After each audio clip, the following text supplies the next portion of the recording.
You remember the first time you saw them? Not clearly, not with the kind of precision that memory is supposed to offer, but you remember the feeling. You were sitting in a classroom that smelled like floor wax and old paper, your legs not quite reaching the floor, your hand gripping a pencil that had been sharpened down to a stub by someone else before you. And there, in the upper corner of the desk, barely visible under decades of varnish and the careless scrubbing of janitors who had long since retired or died, were initials. J.H. 1967. Carved with something. A compass point maybe, or a pocket knife smuggled past a teacher's watchful eye. The letters were uneven, hesitant, the work of someone who knew they shouldn't be doing it but did it anyway. You traced them with your finger. You didn't know who J.H. was. You never would. But in that moment, something shifted. You felt it, even if you couldn't name it. You felt connected to something that had come before you, something that would continue after you. That desk had held other hands, other thoughts, other moments of boredom and insight and longing. You were not the first to sit there. You would not be the last. And somehow, that mattered. You didn't think about it consciously, not then. You were too young for that kind of reflection. But the feeling stayed with you, quietly. Like a stone in your pocket you forget is there, until your hand brushes against it. Years later, when you sit in rooms that are too clean, too bright, too new, you think about those initials. You think about the weight of them, the proof they offered, the belonging they promised. And you wonder why no one carves their initials anymore. Yeah, it's not that they can't. The desks still exist, even if they're made of laminate now instead of wood, even if they're designed to be replaced every few years instead of lasting generations. The tools still exist. The impulse still exists. But something has changed. The act no longer carries the same meaning. Or maybe it's that meaning itself has become harder to locate, harder to trust. You live in a world that tells you constantly that you are unique, that you matter, that your voice deserves to be heard. And yet you feel more anonymous than ever. You scroll through feeds populated by people you will never meet, their lives curated into highlights that bear no resemblance to the texture of existence. You move through spaces designed for efficiency, not memory. You leave no trace. Or rather, when you leave only the traces that algorithms can catalogue, clicks, views, purchases, patterns of behavior that are valuable to someone, somewhere, but not to you. You feel restless, not in the way that makes you want to move, but in the way that makes you want to stop moving and find that you can't. There is always something else to do, something else to check, something else to optimize. Rest has become a commodity you purchase with apps that promise to teach you how to sleep, how to breathe, how to exist in your own body without the constant hum of anxiety. And sometimes they work for a little while, until they don't. You think about those initials again, about J.H., whoever they were, carving their mark into a piece of furniture they didn't own, in a building they would eventually leave, by knowing that someone else would sit there after them. What did they want? To be remembered? To prove they existed? Or was it simpler than that? Just the desire to say, I was here, in this specific place, at this specific time, and that matters. You wonder if they ever came back, years later, to see if the initials were still there.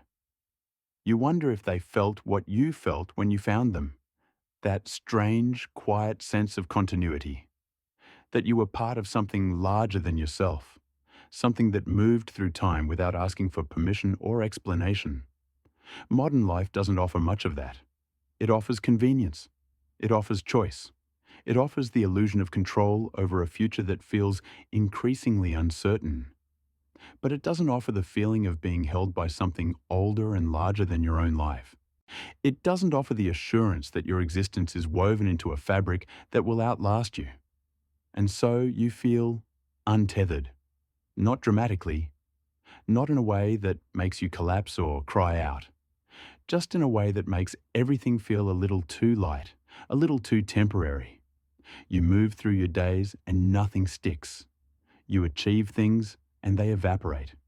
You connect with people, and the connections feel thin, contingent, always one misunderstanding or algorithm change away from dissolving entirely. You tell yourself, this is fine.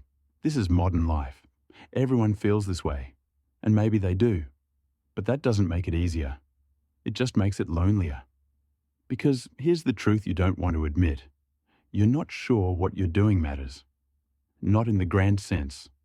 Not in the way that carving your initials into a desk mattered, or seemed to matter, when you were young enough to believe in permanence. You produce things, work, content, relationships, and they disappear into the void almost as soon as they're made. Nothing accumulates. Nothing builds. You are constantly starting over, constantly proving yourself, constantly trying to justify your existence to systems that don't care whether you exist or not. And somewhere deep in your mind, beneath the layers of rationalization and distraction, you miss the feeling of being part of something that didn't require justification. You miss the feeling of sitting at a desk that had been sat at before, of walking down halls that had been walked down before, of being held by structures that were older than you and would outlast you. You miss the proof that your life was connected to other lives, that your small existence was part of a larger pattern, a longer story. You miss the initials in the wood, not because the past was better, not because life was easier or simpler or more meaningful back when JH carved those letters, but because the past offered something that the present seems to have misplaced. The sense that you belonged to something you didn't have to create yourself, that you were held by continuity, that your life, however small, was a link in a chain that stretched backward and forward through time. And now that chain feels broken. Or maybe it was never as strong as you thought. Maybe it was always an illusion, a story people told themselves to make sense of the randomness and brevity of existence. But even if it was an illusion, it was a useful one. It gave you a place in the world. It made you feel less alone. The absence of it aches in a way you can't quite name. It's not nostalgia exactly, though nostalgia is part of it. It's deeper than that. It's the feeling of standing in a room where something important used to be, and not being able to remember what it was, only that its absence changes everything. You go looking for it sometimes. You visit old buildings, old towns, places that are supposed to carry the weight of history. And sometimes you find traces of it, old signs, old architecture, old graveyards where the names have worn away, but the stones remain. And for a moment, you feel it again. That quiet sense of connection. That feeling of being part of something larger. But then you leave, and the feeling fades, and you're back in the world of replaceable things and temporary connections and the constant and low-grade anxiety that nothing you do will last long enough to matter. And you wonder if this is just what it means to be alive now. If continuity is something humans used to have and no longer need. If the feeling of being part of a larger story is an evolutionary holdover, a comfort mechanism designed for a world that no longer exists. Or maybe it's the opposite. Maybe the need for continuity is as fundamental as the need for food or shelter or love. Maybe humans are not designed to live in the eternal present, constantly reinventing themselves, constantly starting from scratch. Maybe you need to feel that you are part of something that came before you and will continue after you. Maybe you need the initials in the wood. Because here's what you remember, even if you don't want to. You remember the feeling of tracing those letters with your finger. You remember the strange comfort it gave you, the sense that you were not alone, that you were part of a pattern, a tradition, a lineage of people who had sat in that same chair and felt the same boredom, and the same restlessness, and the same longing for something they couldn't name. You remember feeling seen, even by someone who had been gone for decades, even by someone you would never meet. And you wonder if that's what you're missing now. Not the past itself, but the feeling of being seen by it, of being held by it, of knowing that your life, however small and insignificant, was part of a story that was larger than you. The world doesn't offer that anymore. Or if it does, it's hard to find. Everything is too fast, too new, and too designed to be discarded and replaced. There are no more initials in the wood because there is no more wood. There is only laminate and plastic and surfaces that are meant to be wiped clean, that resist the mark of human hands, that offer no record of the lives that have passed through them. And maybe that's fine. Maybe that's progress. Maybe the future doesn't need the weight of the past dragging it down. Maybe every generation is supposed to start fresh, unencumbered by the expectations and traditions of those who came before. But if that's true, then why does it feel like something has been lost? Why does the absence ache? Why do you find yourself thinking about those initials decades later, with a longing that feels almost physical? You don't have an answer. You're not sure there is one. But you know that the feeling is real. The restlessness is real. The sense of being untethered, unmoored, disconnected from something essential is real. And so you keep looking. You keep searching for traces of continuity, for proof that you are part of something larger than yourself, for the feeling you had when you were young and didn't yet know how fragile everything was. You keep looking for the initials in the wood. But before you can understand why they mattered, you have to understand what they replaced. You have to go back further, not just to JH in 1967, but to the world that made JH possible. To the world that created the conditions in which a carved initial could mean something. To the world where continuity was not a luxury or a choice, but the basic structure of existence. You have to go back to a time when memory was not stored in devices, but in buildings, in landscapes, in the very ground you walked on. Imagine a life where the longest journey you ever took was 50 miles, where the farthest horizon you ever saw was the one visible from the hill where your grandparents were buried, where every tree you climbed had been climbed by your father, and his father, and his father before that, where the house you lived in was the house your family had lived in for generations, built with stones pulled from the same quarry, wood cut from the same forest, by hands that shared your blood. This was not a romantic life. Do not let your mind soften it into something it wasn't. It was hard. It was brutal in ways you cannot fully comprehend from the comfort of your climate-controlled room with its unlimited access to food and information and distraction. People died young. Women died in childbirth. Children died from diseases that are now preventable with a single shot. Work was relentless, physical, exhausting. There was no weekend. There was no retirement. You labored until your body gave out, and then you became a burden to your children, who would labor until their bodies gave out in turn. But here's what that life had. It had place. It had continuity. It had the assurance that your existence was woven into a fabric that stretched backward and forward through time in ways you could see and touch and name. You knew who you were because you knew where you came from. Your identity was not something you had to construct or curate or constantly defend. It was given to you by the landscape, by the family, by the community, by the dead who were buried in the ground you walked on, and whose names you spoke at the table, and whose stories you heard on winter nights when there was nothing to do but sit by the fire and remember.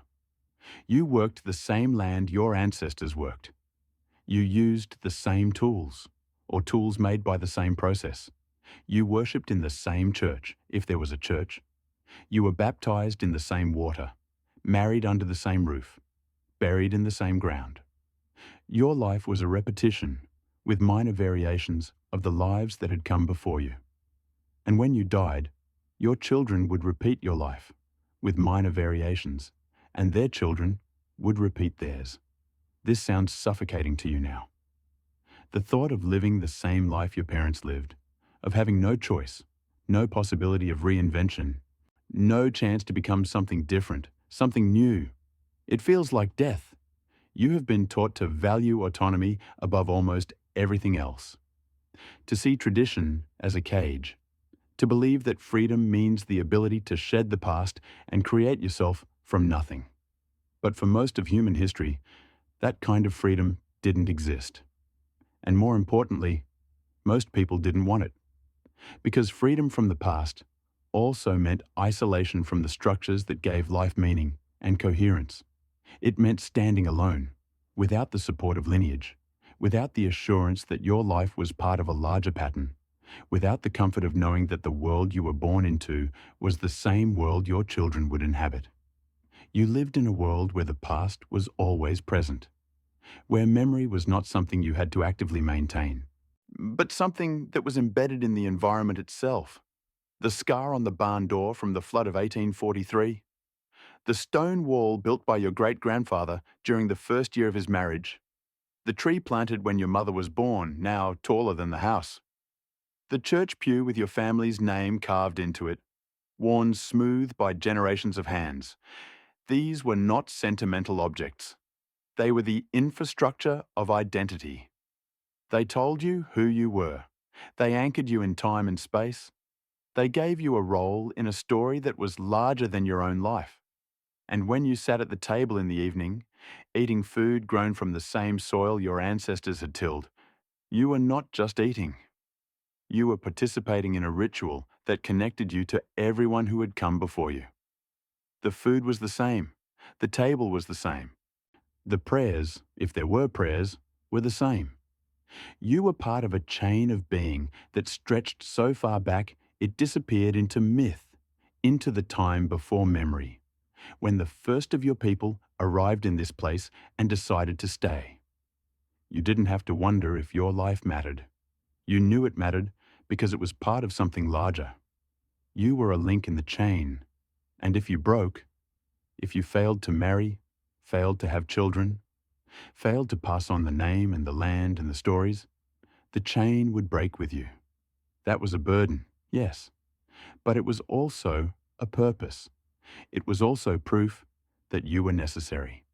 The work you did was the work that needed to be done, not because it fulfilled you or expressed your unique talents or aligned with your personal values, but because it was the work that kept the family alive, so that kept the farm running, that kept the chain intact. You planted and harvested and mended and built and cooked and cleaned and cared for the sick and the old and the young, and you did it knowing that your children would do the same, and their children after them. There was no question of legacy. You were the legacy. Your existence was the continuation of something that had begun long before you were born and would continue long after you were gone. You didn't have to achieve anything extraordinary to justify your place in the world. You just had to live. You just had to continue. And when you died, you were buried in the ground with your ancestors.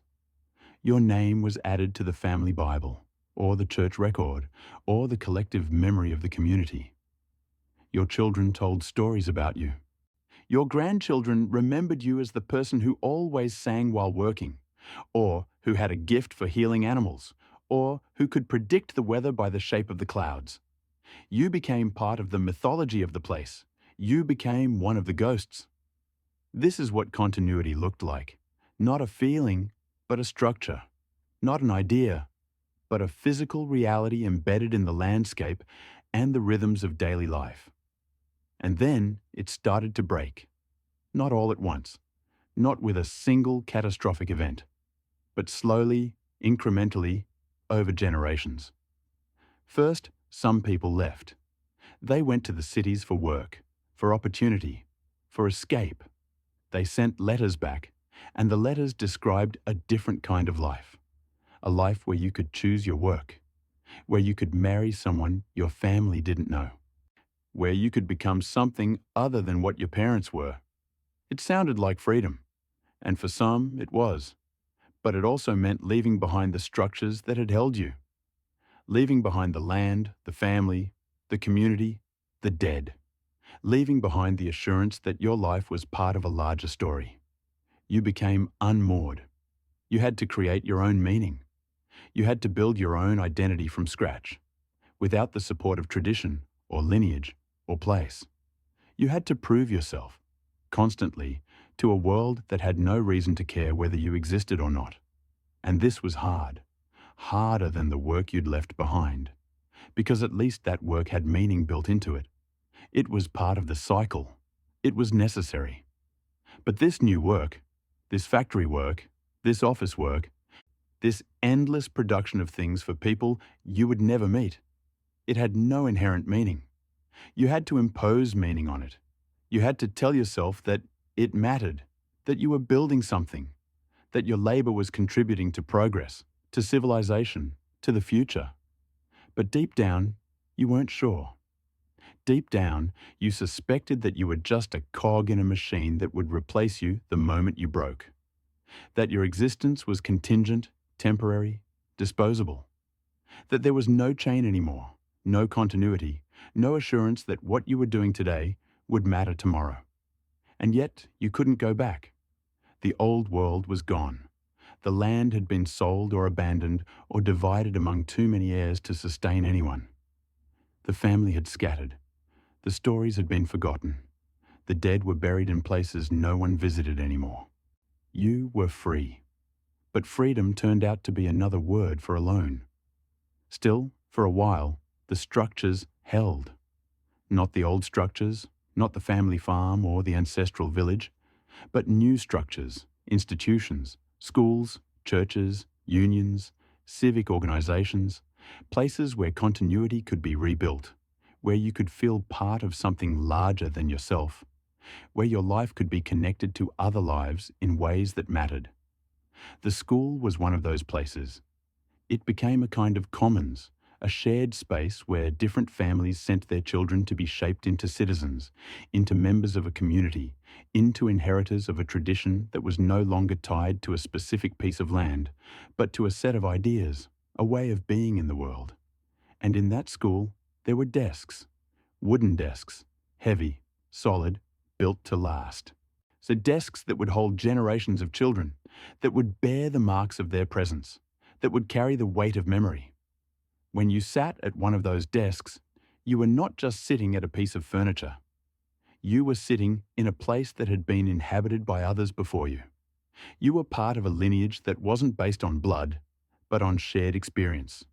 You were part of a community of people who had sat in that same spot, who had looked out that same window, who had felt the same boredom and excitement and confusion and longing. And so, you carved your initials. Not because you were vandalizing property, though you were, but because you needed to mark your presence. You needed to say, I was here. I existed. I am part of this story. And when someone came after you and found those initials, they felt what you felt. Or they felt connected to you, even though they didn't know you. They felt part of something larger. They felt held by continuity. This is what the desk offered. This is what the initials meant. They were proof that the chain hadn't completely broken. That even in a world where families scattered and traditions faded and the old certainties dissolved, there was still something that connected you to the people who came before and the people who would come after. It wasn't the same as the old continuity. It wasn't as deep or as stable or as all-encompassing, but it was something. It was enough, until it wasn't. Because here's what happened next. The desks were replaced. The wooden desks that could hold 100 years of initials were swapped out for laminate and plastic and materials designed to be clean, modern, efficient. Designed to resist marking. Designed to be replaced every few years when they wore out, or went out of style, or no longer fit the aesthetic of the redesigned classroom. The windows were replaced too. The old windows that you could open, that let in the sound of birds and the smell of rain, were sealed shut and covered with blinds that could be adjusted to maximize focus and minimize distraction. The classrooms themselves were redesigned. The walls were painted in colors chosen by consultants who had studied the psychology of learning. The lighting was optimized. The furniture was ergonomic. Everything was designed to be better, more efficient, more conducive to education. And maybe it was. Maybe students learned more in these new classrooms.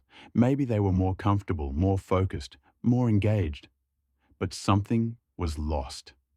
Something that had nothing to do with education in the formal sense, but everything to do with the feeling of being part of something larger than yourself.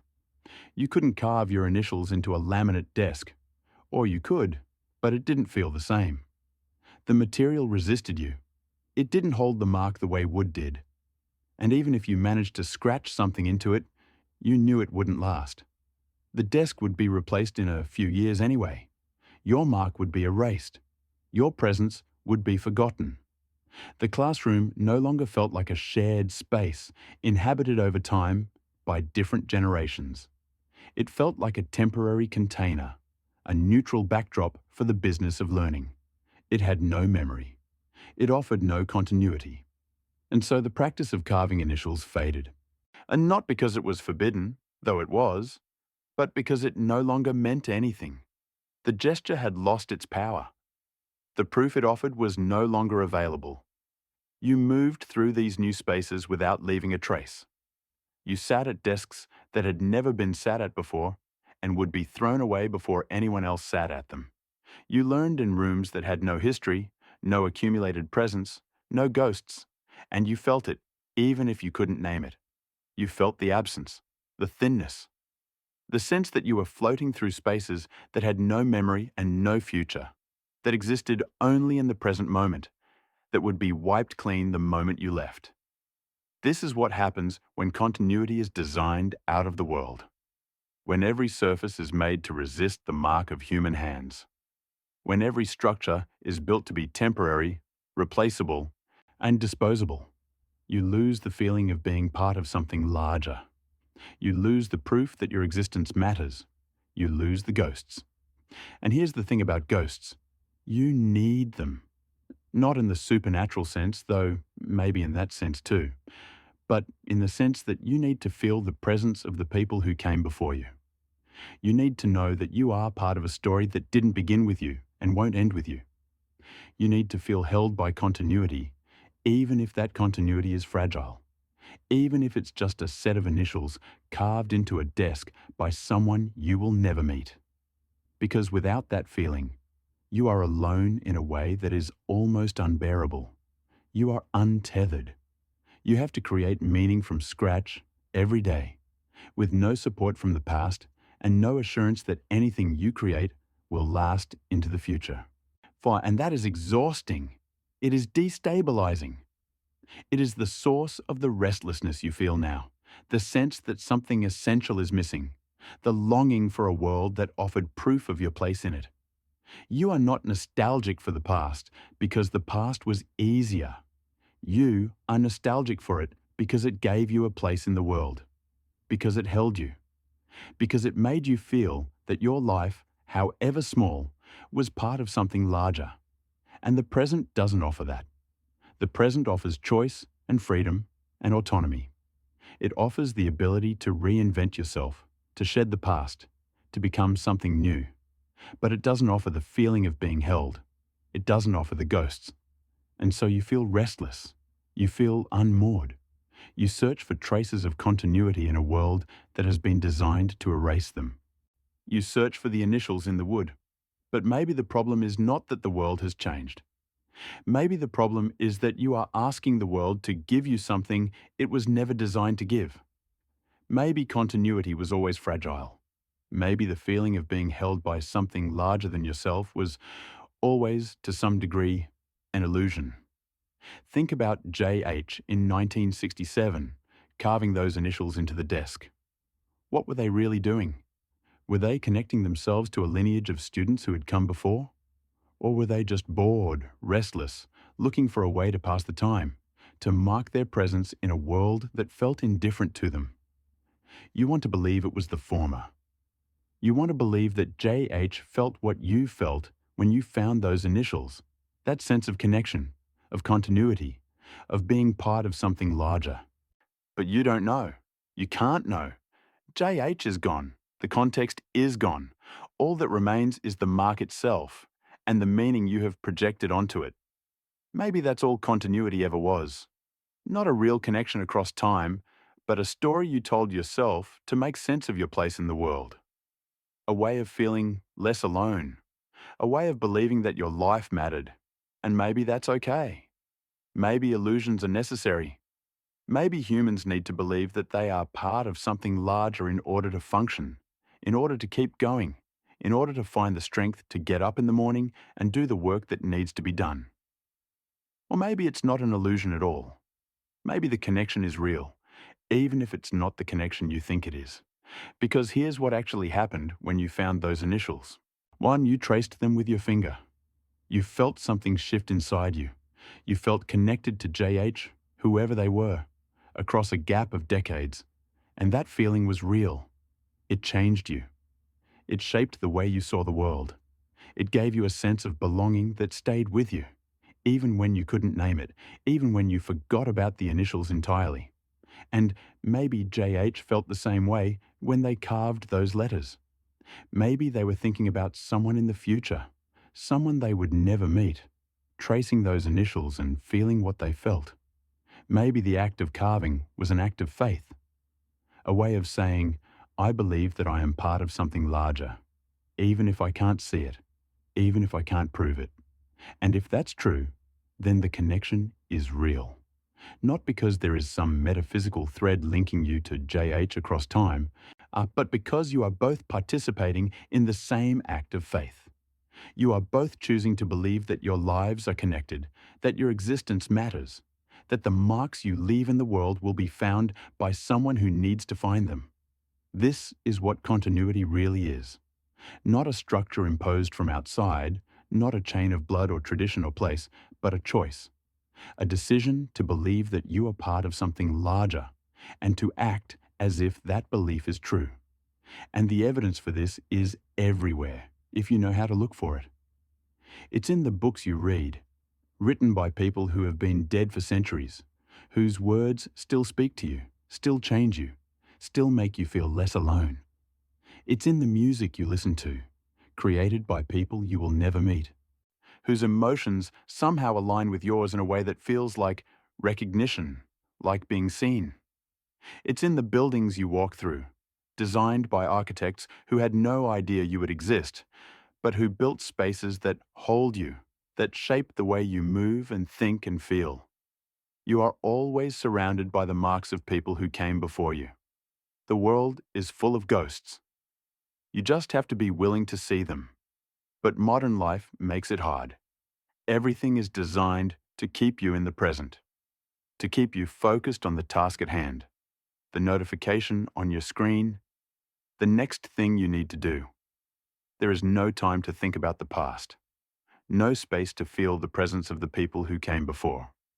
And even when you do find traces of the past, old buildings, old objects, old stories, they are often presented to you as entertainment, or as curiosities, as things to be consumed and discarded. You visit a museum and you see artifacts from people who lived hundreds or thousands of years ago, and you marvel at them for a moment. And then you move on to the gift shop. The past becomes a product. Continuity becomes a commodity. And the feeling you're looking for, that sense of being part of something larger, remains elusive. Because you can't consume your way into continuity. You can't purchase it. You can't download it. It's not something that can be given to you. It's something you have to create through the choices you make, through the attention you give, through the willingness to see yourself as part of a story that is larger than your own life. This is harder than it sounds. It requires you to slow down, to pay attention, and to look at the world not as a series of problems to be solved or tasks to be completed, but as a place inhabited by people who came before you and people who will come after you, all of whom are trying to make sense of the same fundamental questions. Who am I? Why am I here? Does my life matter? And the answer, the only answer that has ever made sense, is this. Your life matters because it is connected to other lives. Because you are part of a web of relationships that stretches backward and forward through time. Because the things you do, the marks you leave, the choices you make, will ripple out in ways you cannot predict or control, and will touch people you will never meet. You are not alone. You have never been alone. You are part of something larger than yourself, even when you can't see it, even when you can't feel it. This is the truth the initials in the wood were trying to tell you. This is what JH was saying when they carved those letters. This is what you were feeling when you traced them with your finger. You are part of the chain. You always have been. You always will be. And maybe that's enough. Maybe you don't need the wooden desks or the old buildings, or the physical traces of the past to feel connected. Maybe you just need to remember that the connection exists, that it has always existed, that it will continue to exist, whether you acknowledge it or not. Because the chain is not something that can be broken by changes in technology or design or social structure. The chain is made of something more fundamental than that. It's made of the human need to be seen, to be remembered, to matter. And that need is not going away. It can't go away. It's part of what makes you human. So maybe the question is not how to restore continuity, but how to recognize it. How to see the ways you are already part of something larger. How to feel held by the web of relationships that connects you to everyone who has ever lived and everyone who ever will. And maybe the answer is simpler than you think. Maybe it's just about paying attention, about slowing down enough to notice the marks that other people have left, about being willing to leave your own marks, even if you're not sure anyone will find them, about having faith that the connection exists, even when you can't see it. Because here's what happens when you do that. Here's what happens when you start looking for the ghosts. You begin to see them everywhere. In the patterns of the sidewalk laid by workers whose names you will never know, and in the trees that line the street, planted by people who knew they would never sit in their shade. In the books in the library, the songs on the radio, the recipes passed down through generations, the stories told and retold until they become part of the fabric of a place. You begin to see that the world is not as new as it pretends to be, that beneath the surface of modernity, there are layers of history, layers of lives, layers of people who were here before you and who left something behind. And you begin to understand that you are doing the same thing, that every choice you make, every word you speak, every action you take is leaving a mark. Maybe not a visible mark, maybe not a mark that anyone will recognize as yours, but a mark nonetheless. You are shaping the world in small ways, just as the world has shaped you. And that is continuity, not a grand sweeping narrative, but a million small connections, a million small acts of faith, a million ways of saying, I was here, I existed, I am part of this story.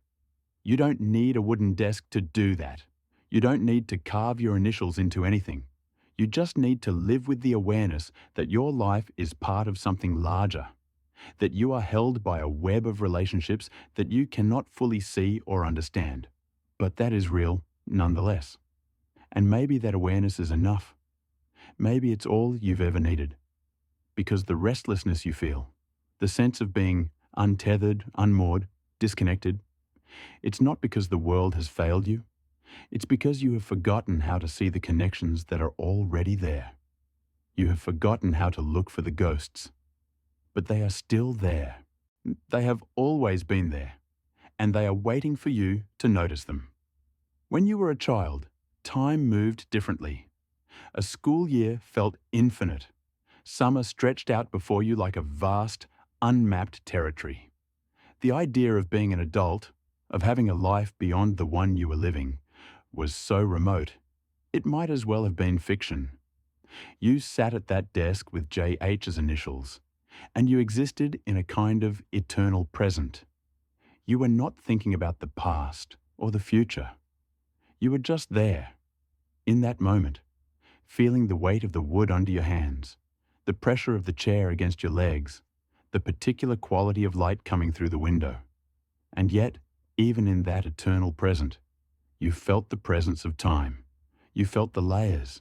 You knew, in some wordless way, that other children had sat where you were sitting, that they had looked out that same window, that they had felt the same boredom, the same restlessness, the same longing for something they couldn't name. This is the paradox of continuity. It exists only in the present moment, but it connects that moment to all the other moments that came before and all the moments that will come after. It allows you to experience time not as a linear progression from past to future, but as a kind of depth, a layering of experience, a sense that the moment you are in has been inhabited by others and will be inhabited again. Children understand this instinctively. They don't need to be taught about continuity. They feel it. They seek it out. They find comfort in repetition, in ritual, in the assurance that the world they wake up to today will be the same world they wake up to tomorrow. This is why they love stories that are told over and over. Why they want to hear the same bedtime story every night, even when they have it memorized. Why they return to the same games, the same imaginary worlds, the same questions. They are not bored by repetition. They are reassured by it. It tells them that the world is stable, that it can be trusted, that they have a place in it. And this is why the initials mattered to you when you were young. Not because you understood continuity in an intellectual way, but because you felt it. You felt the presence of JH, and it made you feel less alone.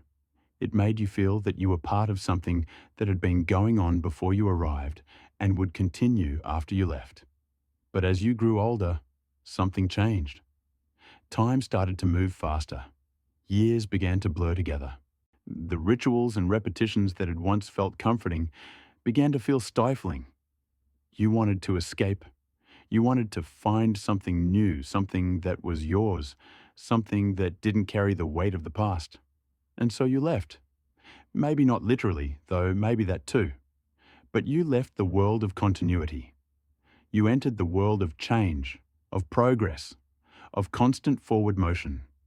You learned to value novelty over repetition, to see the future as a place of possibility and the past as something to be overcome.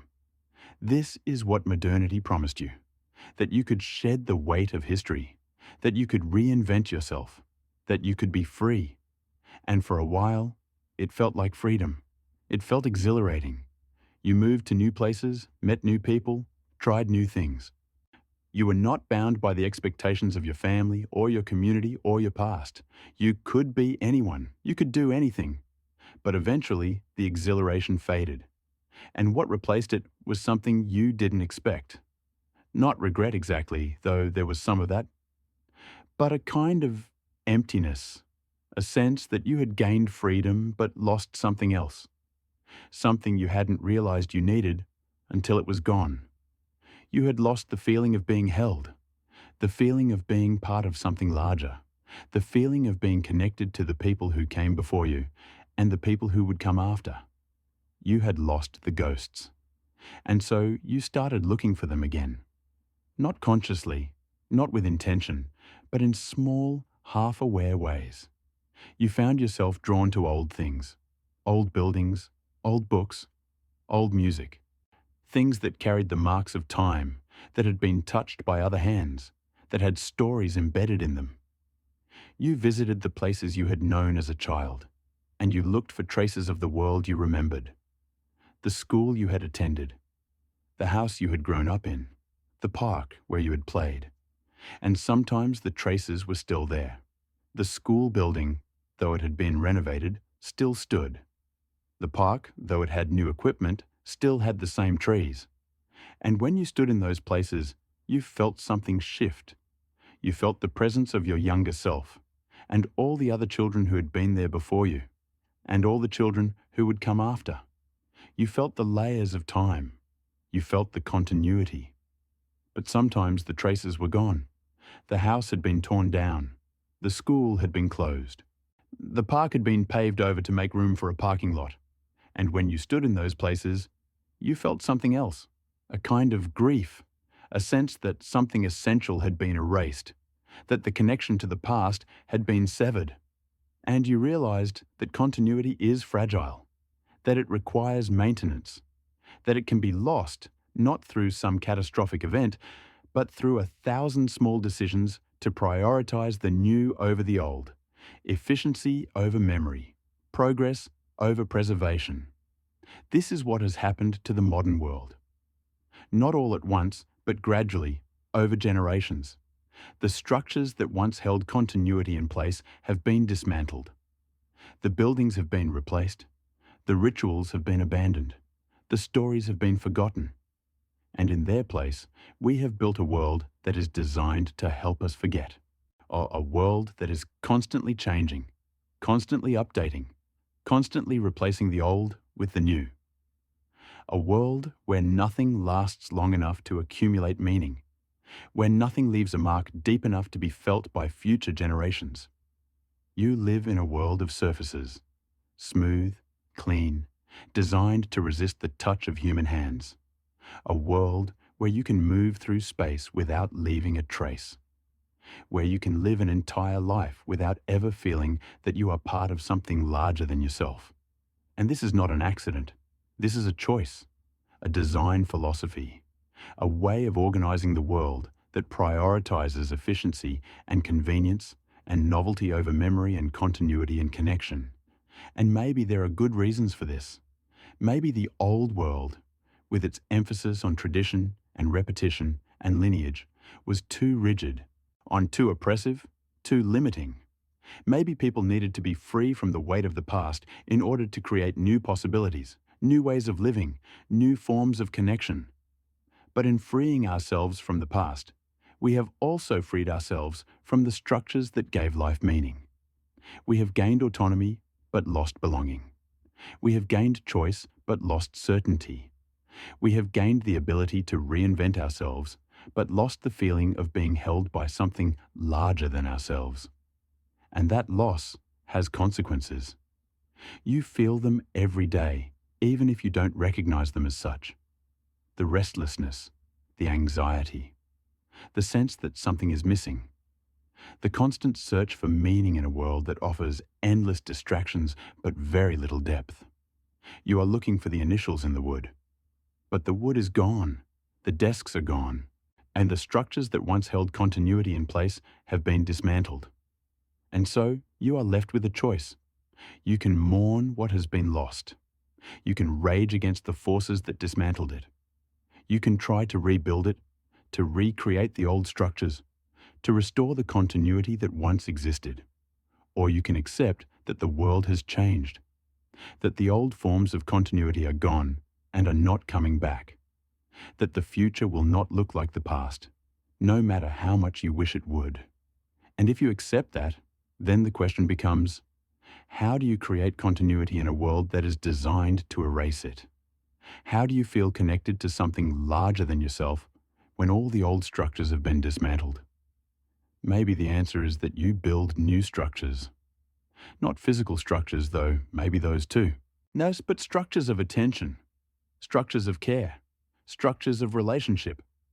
Maybe you create continuity not by looking backward, but by looking around, by paying attention to the people who are here with you now, by building connections that are deep enough to matter, by leaving marks that are subtle enough to last.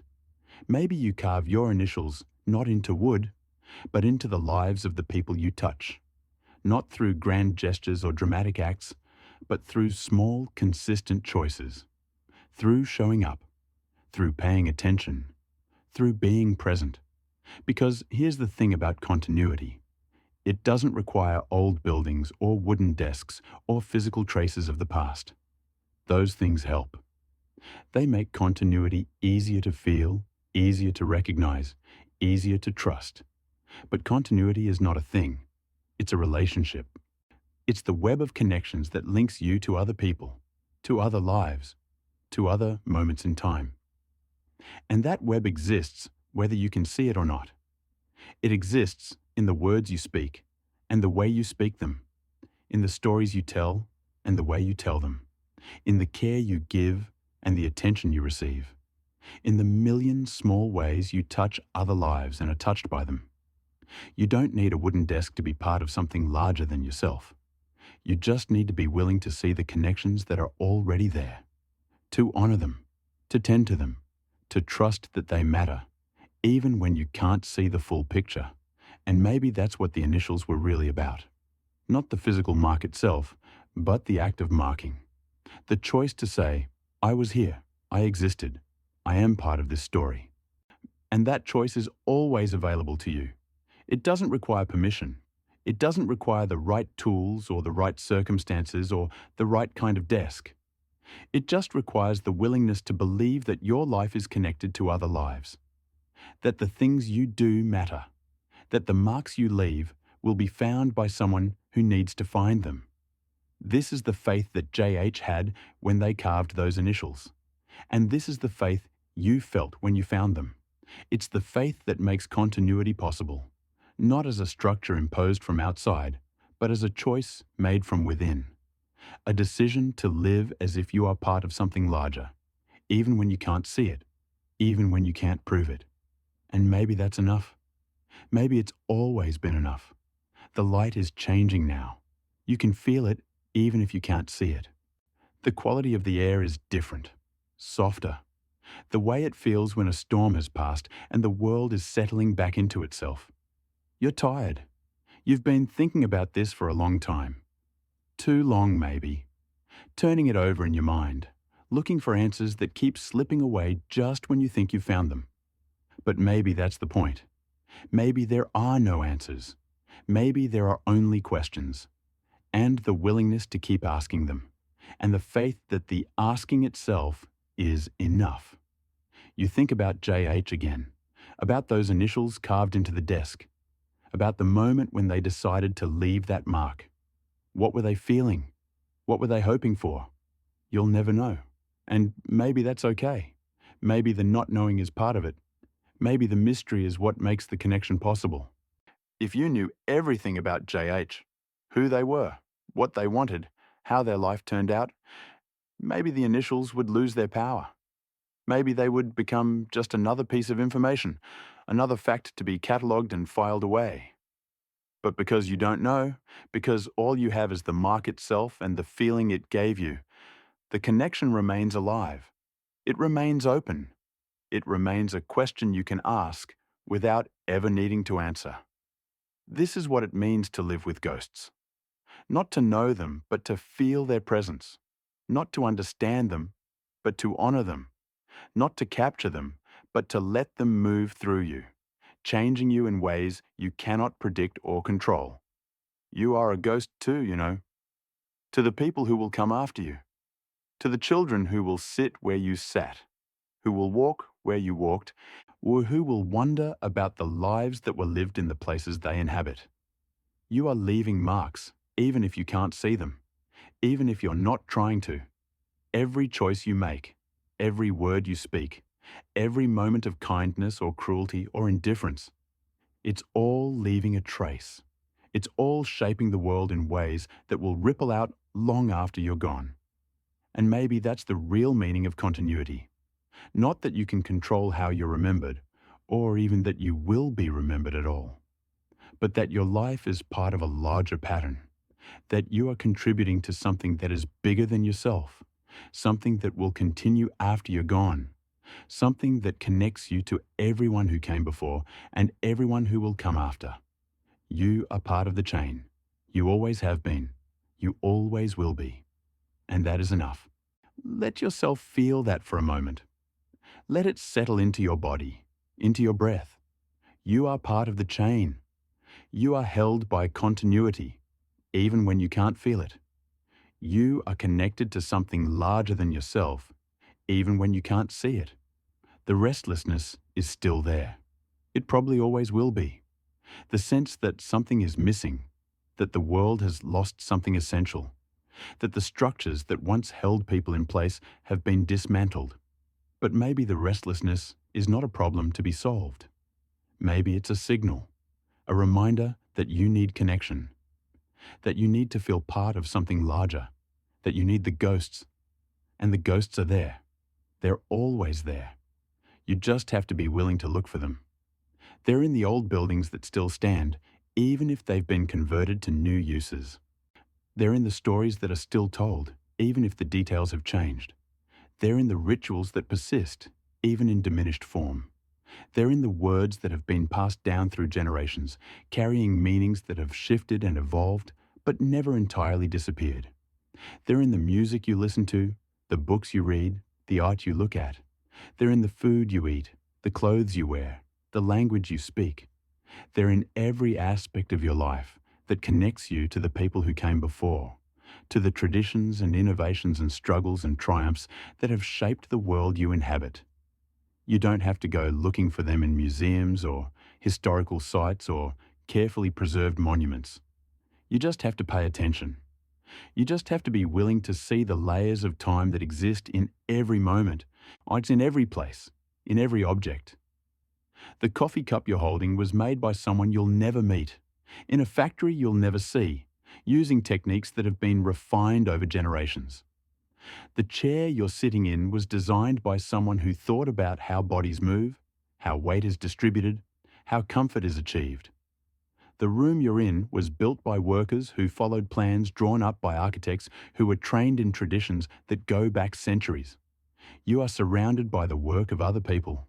You are held by their labour, their creativity, their care.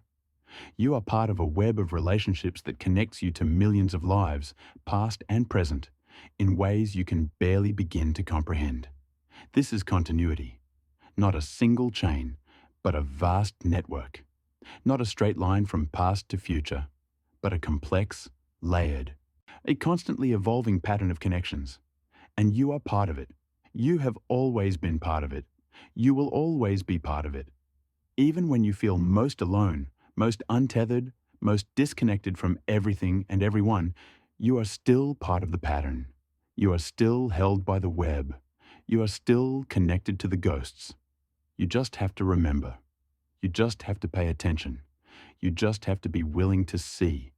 And when you do, when you allow yourself to feel the presence of all the lives that have touched yours, all the hands that have shaped the world you move through, all the voices that echo in the words you speak, when you allow yourself to feel that, something shifts. The restlessness doesn't disappear. But it changes. It becomes less like anxiety and more like longing. Less like a problem and more like a compass, and pointing you toward the connections you need, the relationships that will hold you, the traces of continuity that still exist if you know how to look for them.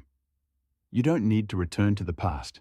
You don't need to recreate the world of wooden desks and carved initials and lives lived in the same place for generations. That world is gone. It's not coming back. But you can create new forms of continuity. You can build new structures of connection. You can find new ways to feel part of something larger than yourself. You can pay attention to the people around you. You can listen to their stories. You can learn their names. You can care about their lives in a way that is deep enough to change you. You can tend to the places you inhabit. You can learn their histories. You can honor the people who were there before you. You can leave them a little better than you found them.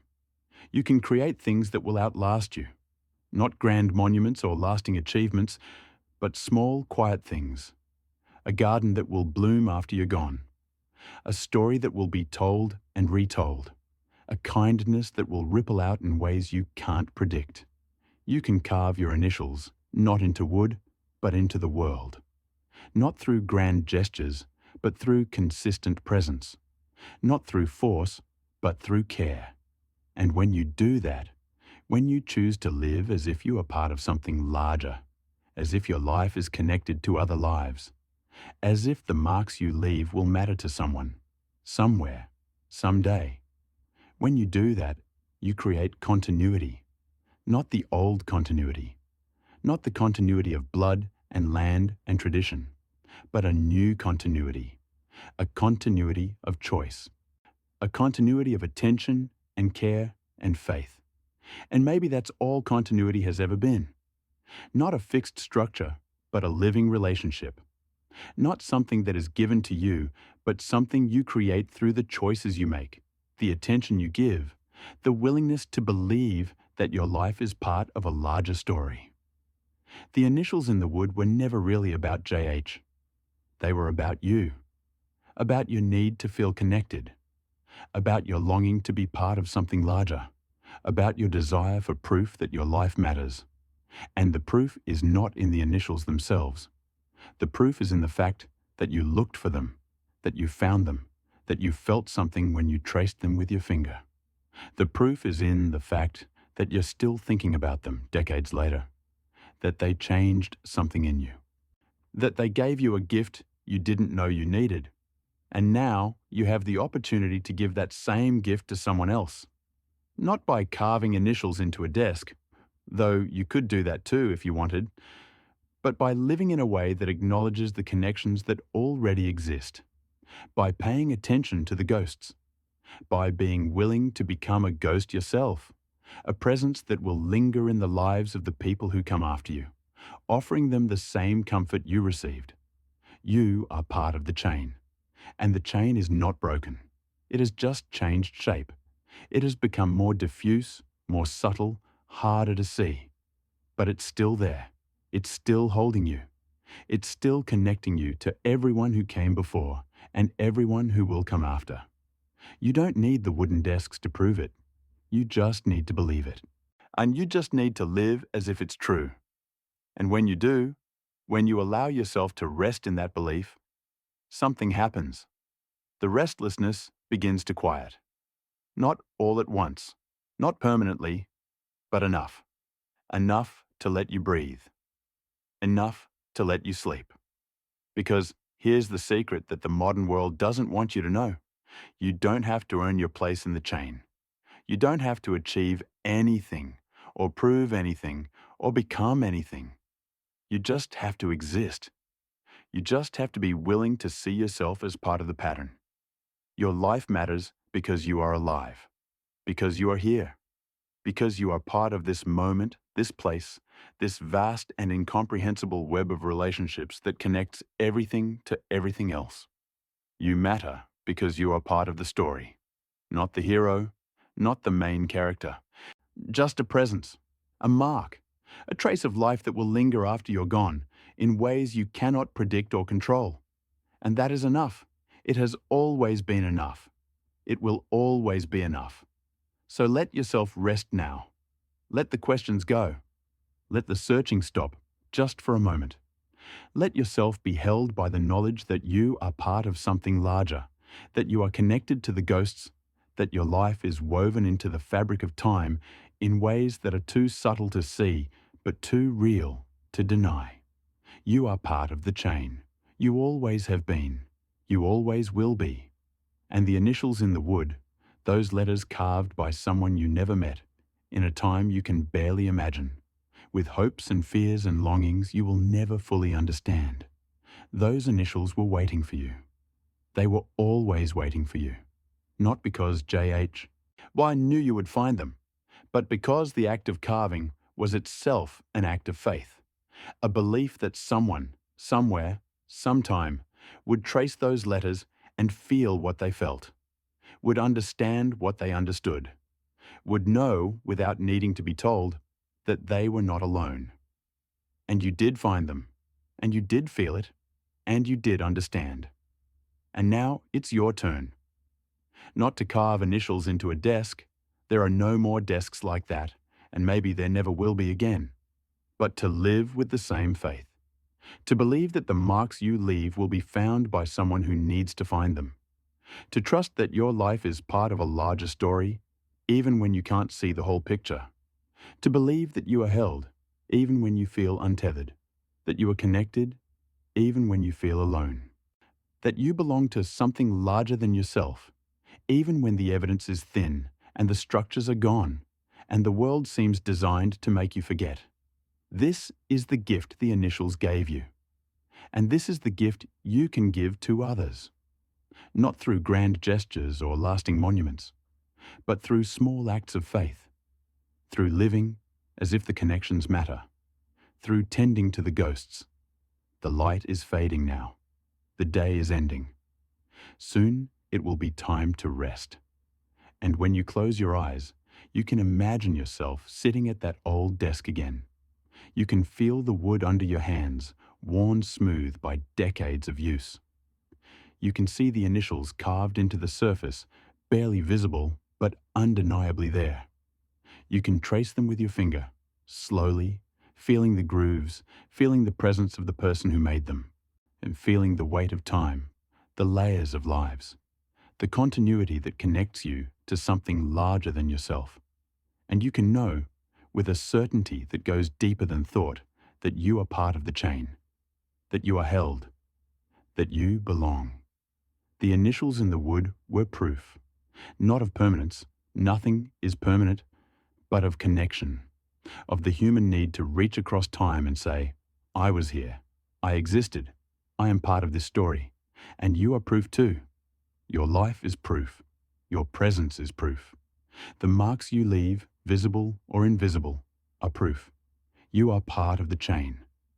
Let that be enough. Let that carry you into sleep. Let the ghosts hold you. Let the continuity cradle you. Let the knowledge that you belong to something larger than yourself settle into your bones, your breath, your blood. You are not alone. You have never been alone. You will never be alone. The chain holds you. The pattern includes you. The story continues through you. And when you wake, if you wake, you will carry this knowledge with you. Not as a certainty you can prove, but as a faith you can live by.